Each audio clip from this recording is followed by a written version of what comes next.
দিল্লি সরকার রবিবার পিঙ্ক শৈলী smart card চালু করেছে, যা দিল্লি পরিবহন কর্পোরেশন ডিটিসি এবং ক্লাস্টার বাসে নারী ও ট্রান্সজেন্ডারদের জন্য বিনামূল্যে এবং সুবিধাজনক ভ্রমণের সুযোগ করে দেওয়ার লক্ষ্যে একটি বিশেষ উদ্যোগ।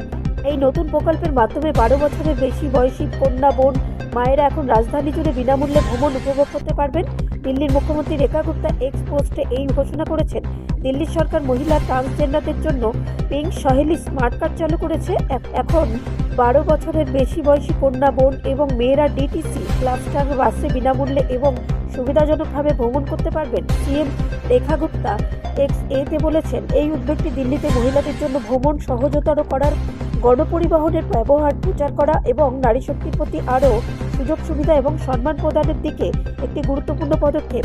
পোস্টটিতে আরও লেখা হয়েছে, এর আগে দিল্লির শিক্ষামন্ত্রী আশিস সুদ শুক্রবার ঘোষণা করেছিলেন যে মুখ্যমন্ত্রী রেখা গুপ্তের দূরদর্শী নেতৃত্ব দিল্লি সরকার শহরের অনুপযুক্ত এলাকায় পরিচালিত বেসরকারি অনুদানবিহীন স্কুলগুলিকে স্বীকৃতি দেওয়ার জন্য একটি ঐতিহাসিক এবং গুরুত্বপূর্ণ সিদ্ধান্ত নিয়েছে। একটি বিজ্ঞপ্তি অনুসারে এটি একটি দীর্ঘস্থায়ী সংস্কার যা শহর জুড়ে হাজার হাজার শিশুর শিক্ষার সাংবিধানিক অধিকার পুনরুদ্ধার করে।